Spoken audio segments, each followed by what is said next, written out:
My husband had started spending more time on his phone. He'd smile at texts but quickly hide the screen. He went out more often, grabbing drinks, running errands, getting fresh air. His excuses always changed, but his eyes told the truth. Something was different. Something was wrong. I tried not to think the worst. Until one day, I found out who he had been talking to. It was my friend, Brielle. From the outside, we looked like the perfect family. 3 beautiful kids. A house full of laughter. A marriage that had weathered the years. But behind closed doors, I was disappearing. Not all at once. Just a little more every time he forgot to look at me. Every time he walked past me like I wasn't even there. Every time I chose to smile, just so my children wouldn't see me cry. I stayed. For them. For the birthdays and bedtime stories. For the pictures on the wall and the lie we lived inside. But what nobody tells you is, when you stay too long in a place where love no longer lives, you don't just lose the marriage, you lose yourself. Tasha stood in her kitchen, staring at the picture on the fridge. It was her favorite one, taken last Christmas.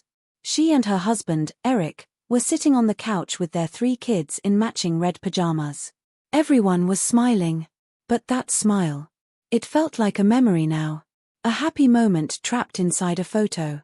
Behind her, the oven beeped again. The smell of burnt food filled the air. The croissant she'd spent an hour making was ruined. But Tasha didn't move. She just stood there, frozen, her heart heavy and her eyes glassy. The house was loud.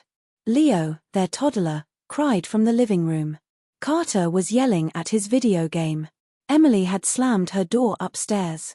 Still, Tasha stood there alone in a crowded house. Her husband wouldn't be home until late. Again. He used to call her when he was leaving work. Used to say, "I can't wait to see you." But now, no messages. No calls. No rush to come home. Just silence. And it hadn't always been like this. Eric used to be her best friend. They told each other everything. But things changed after that night. The night he came home late and acted strange. He said it was a work meeting, but he wouldn't look her in the eye. His phone had a password now. He didn't leave it lying around like he used to. She asked him once, quietly, "Is there someone else?" He got angry. "How could you ask me that?" he snapped. She didn't ask again. But she never forgot. From that night, something broke between them. She stopped trusting him. And deep down, she knew he didn't trust her anymore either. He once accused her of talking too much to their neighbor. He used to smile when she made new friends at gatherings. Now, he gave her cold looks when she laughed too loudly on the phone. They both started hiding things, not big secrets, just little truths. She cried at night but never told him. He was stressed but never shared why. They stopped telling each other how they really felt. That's when the distance started. Now, they lived like strangers in the same house. They shared a bed, but never touched. They ate at the same table, but barely spoke. The love that once held them close now sat between them like a wall. Tasha stayed for the kids. Emily was only 9, but she already noticed things. She asked once, "Mom, why doesn't Dad laugh anymore?" Tasha didn't have an answer. Carter had started acting out at school. Leo cried more than usual. The house was full of noise, but Tasha felt lonelier than she ever had. Some nights, she sat in the kitchen long after everyone was asleep. Just thinking. Wondering. How did we get here? Where did we go wrong? Why don't I feel like myself anymore? That night was no different. The croissant was in the trash. The lights were off. The only sound was the soft hum of the refrigerator. Tasha sat at the table with a cup of cold tea in her hands. At 10:45, Eric walked in. He looked tired. His face was blank. He saw her, nodded once, and walked straight past her. Without saying any word. Tasha didn't say anything either. What was the point? Words didn't live here anymore. Just walls. Thick, silent walls. She got up slowly and went upstairs. She walked into the bathroom and looked in the mirror. Her face looked pale. Her hair was tied in a loose bun. Her eyes, once bright, were now dull and tired. She reached under the sink and pulled out her old makeup bag. She used to love doing her makeup. It made her feel beautiful. Alive. Now. She hadn't worn it in over a year. She stared at the bag for a long time, and put it back. Then she climbed into bed beside Eric. He was already asleep, turned away from her. Just like every night. Tasha looked at the ceiling, eyes wet, heart aching. She whispered into the dark. I stayed for the kids, but I think I'm losing myself. They didn't fall out of love overnight. It happened slowly, painfully, like watching a flower die while pretending it was still blooming. At first, Tasha thought it was just stress. Maybe work had Eric drained. Maybe 3 kids and 10 years of marriage had worn them thin. But over time, something darker crept in. Eric had started spending more time on his phone. He'd smile at texts but quickly hide the screen. He went out more often, grabbing drinks, running errands, getting fresh air. His excuses always changed, but his eyes told the truth. Something was different. Something was wrong. Tasha tried not to think the worst. Until one day, she found out who he had been talking to. It was her friend. Brielle. Brielle, her church buddy. The one she invited into her home for playdates, who laughed with her over coffee, who held her baby while she cooked dinner. The one she trusted. The one she told everything to, even her doubts about Eric. The betrayal hit her like a truck. She found flirty messages. Late-night chats. Good morning, beautiful. Can't stop thinking about that laugh. The kind of things he hadn't said to Tasha in years, he was now saying to Brielle. And suddenly, everything made sense. The secret smiles. The guarded phone. The distance. The coldness. Tasha dropped the phone and sank to the floor, her heart racing so hard she thought it might stop. Her chest burned with a pain she couldn't explain. Her hands shook. Her whole body went cold. This wasn't just another woman. This was her friend. For 2 days, Tasha didn't speak. She moved through the house like a shadow, doing what needed to be done, but her soul was gone. She thought about confronting Brielle. About throwing Eric out. About packing her bags. But then she looked at her kids. Emily was painting at the kitchen table. Carter was finally smiling again. Leo had just learned to say Mommy, I love you. And in that moment, Tasha made a decision that would haunt her. She stayed. Not because she forgave him. Not because she loved him. But because she was scared. Scared of being the divorced woman. Scared of breaking her children's world apart. Scared of the whispers among other friends. Scared of the judgment from her mother, who once said, marriage is hard. You just stick it out. Scared of starting over with 3 kids and a broken heart. So she smiled. She cleaned. She cooked. She stayed. But something inside her changed forever. She no longer dreamed of saving the marriage. She no longer hoped for late-night talks or stolen kisses. She stopped checking the time when he was late. Stopped asking where he'd been. Stopped trying. Because deep down, she realized. She wasn't a wife anymore. She was just the woman who stayed. One night, Eric walked in and tossed his keys on the table like nothing had happened. Tasha looked at him, not with anger, but with something worse. Emptiness. He avoided her eyes, and she didn't bother to chase his. She went upstairs, stared at her reflection, and whispered. I stayed for the kids, but I think I'm losing myself more every day. The days blurred together like cloudy glass. Tasha moved like a ghost through the house, making lunches, folding laundry, checking homework. On the outside, nothing looked wrong. But inside, everything was falling apart. She had learned how to live without love. It was a strange, hollow skill, knowing how to sit next to someone who once held your whole heart, and feel absolutely nothing. Not anger. Not affection. Just cold, aching emptiness. She watched Eric every day, watched him kiss the kids, crack jokes with Carter, toss Leo into the air and catch her like the perfect dad. And she smiled. Because that's what a good mother does. She smiles and claps and pretends everything is okay, even when her own heart is bleeding. But the pain was getting harder to hide. Some mornings, she stared at the mirror for a full 5 minutes before forcing herself to get dressed.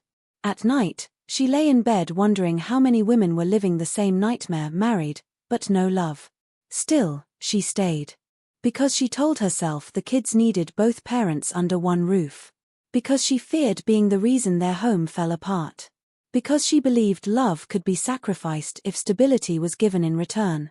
But then, things started to change.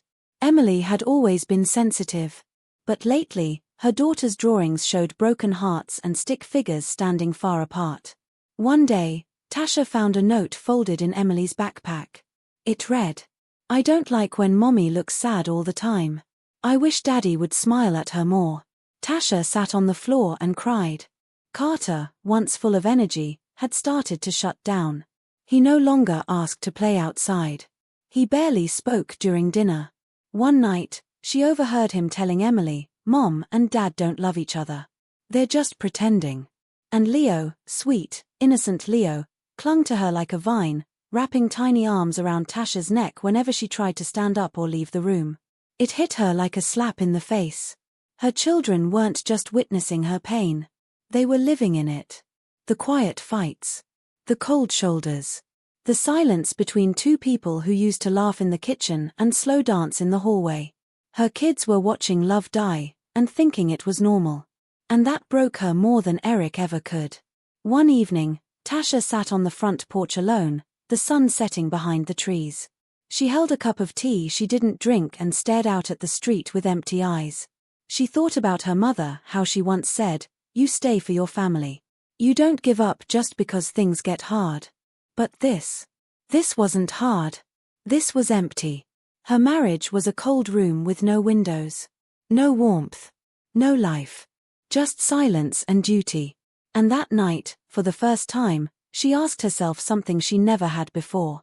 If I keep staying for them, who stays for me? The next day, she packed the kids into the car and took them to the park.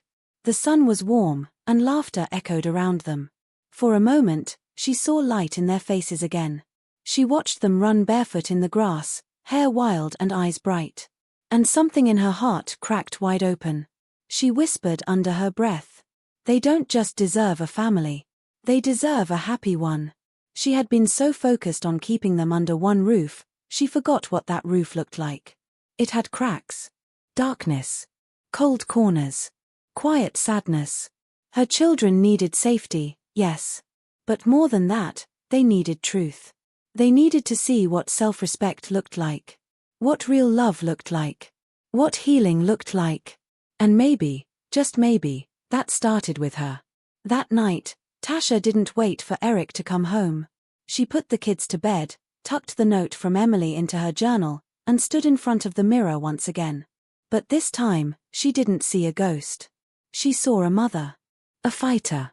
A woman who had lost so much of herself, and was ready to start finding her way back. Her hands were still shaking. Her heart was still broken. But her spirit was waking up. It happened on a Tuesday. The day was like any other, busy, loud, full of things that needed to be done. Carter had a dentist appointment. Emily forgot her backpack. Leo spilled juice all over the couch. Tasha handled it all like she always did, quietly, perfectly, without complaint. But something felt different that day. Maybe it was the way Eric walked past her without even making eye contact. Maybe it was the way Emily asked, "Mom, are you okay?" while tying her shoelaces. Maybe it was the way her heart felt heavier than usual, like she was carrying something too big for one person to hold. That evening, after the kids were asleep, she went to the bathroom to wash her face. She stared at her reflection in the mirror, just like she had every night for the past 10 years. But this time, she didn't see herself. The woman looking back at her had sunken eyes, a forced smile, and a sadness so deep it seemed to live inside her skin. Her hair was pulled back in a messy bun, not because it was cute, but because she didn't have the energy to try. Her body looked thinner, weaker. Her shoulders hunched like they were holding up the weight of an invisible world. She leaned closer. There was no light in her eyes. No joy. No trace of the woman she used to be. And in that moment, something inside her snapped. She dropped to the floor, back against the cold bathroom wall, and sobbed like a woman who had been holding it in for too long. She cried for the girl she once was, full of dreams, fire, laughter. She cried for the mother she was trying to be, strong, gentle, present. She cried for the wife she had become, forgotten, dismissed, invisible. She cried for the life she lost while trying to hold everyone else's together. Every tear carried years of silence. Every gasp for breath was a scream she never got to speak. She wrapped her arms around herself and rocked like a child, whispering through tears, "I'm not okay. I haven't been okay for a long time." That night, she opened a drawer and found something she hadn't touched in years, her old journal. Covered in dust. Edges worn. Pages yellowed with time. She flipped it open and began to read. The first entry was from the week she and Eric got married. "I can't believe I get to love him forever." Another page. "He makes me feel safe, seen, whole." But then the pages changed. "He's been distant lately. I don't think he sees me anymore. Is this what marriage is supposed to feel like?" And then she reached a blank page. Fresh. Untouched. Waiting. With trembling hands, she picked up a pen and began to write. Not about her kids. Not about dinner plans. Not about bills or appointments or to-do lists. She wrote about her. Her pain. Her truth. Her story. And it poured out of her like a dam finally broken. The next morning, Tasha woke up different. Still broken, still tired. Still unsure. But different. She dressed the kids, packed their lunches, kissed their cheeks. But this time, she looked in the mirror before she left the house. She put on lip gloss. She brushed her hair with care. She didn't do it for Eric. She didn't do it to impress anyone. She did it because she needed to feel like a woman again. Not just a mother. Not just a wife. Not just a caretaker. Later that afternoon, she sat in the car outside of a counseling center. She hadn't made an appointment, just drove there on instinct. She watched the people walking in and out. Some looked nervous. Some looked broken. Some looked like her. She didn't go inside. Not that day. But she promised herself. Tomorrow, I will. Because if no one else was going to fight for her, then she would learn to fight for herself. The silence in the house used to crush her. But now, it gave her space to think. To breathe. To hear her own voice again. Tasha stood by the window as the morning sun streamed in. She held a cup of warm tea not because she needed the caffeine, but because it reminded her what comfort felt like. It had been months since she'd felt this grounded, this sure. The pain was still there, curled quietly in the corners of her soul. But it no longer ruled her. She had stopped waiting for Eric to come home early. Stopped shrinking just to keep the peace. Stopped silencing herself so others wouldn't feel uncomfortable. "I used to walk on eggshells in my own home. Now I walk with my head held high." She didn't leave the marriage, not yet. But she stopped sacrificing herself inside it. And that was its own kind of freedom. She no longer asked for his attention.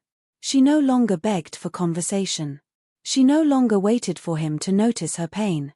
Because she had noticed it herself, and that was the beginning of everything. There wasn't a big dramatic moment. No shouting. No suitcases packed in rage. No final straw. There was just a quiet awakening. A steady pulling back of her heart from places where it wasn't seen. A slow reclaiming of her smile. Her strength. Her spirit. She laughed again, real laughter, the kind that shook her shoulders. She danced in the kitchen while frying eggs. She started reading bedtime stories like she meant them. She let her children see her be happy, not just responsible. "I thought saving my marriage meant holding everything in. Turns out, saving myself meant letting go of everything that held me down." The kids noticed. Emily started leaving sticky notes on the fridge. "Mom, you're the best. Thanks for always smiling. I love your laugh." Carter stopped flinching every time his parents were in the same room.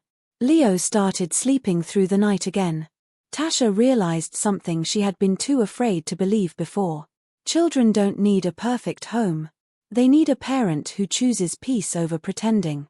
One Sunday morning, while tying Leo's shoes, Eric looked at her for the first time in what felt like forever. Not the usual quick glance. A real look. A searching one. He opened his mouth, then closed it. She didn't fill the silence for him. Instead, she stood up slowly and said, "I'm no longer the woman who begged for your attention. I'm the woman who remembers who she is, and I won't let anyone make her forget again." And with that, she picked up Leo and walked out the door, sunlight hitting her like a quiet crown. She had stayed in her marriage for the kids. But she found herself for them, too. Because one day, her daughters would grow up and learn how to love. And her son would learn how to treat a woman.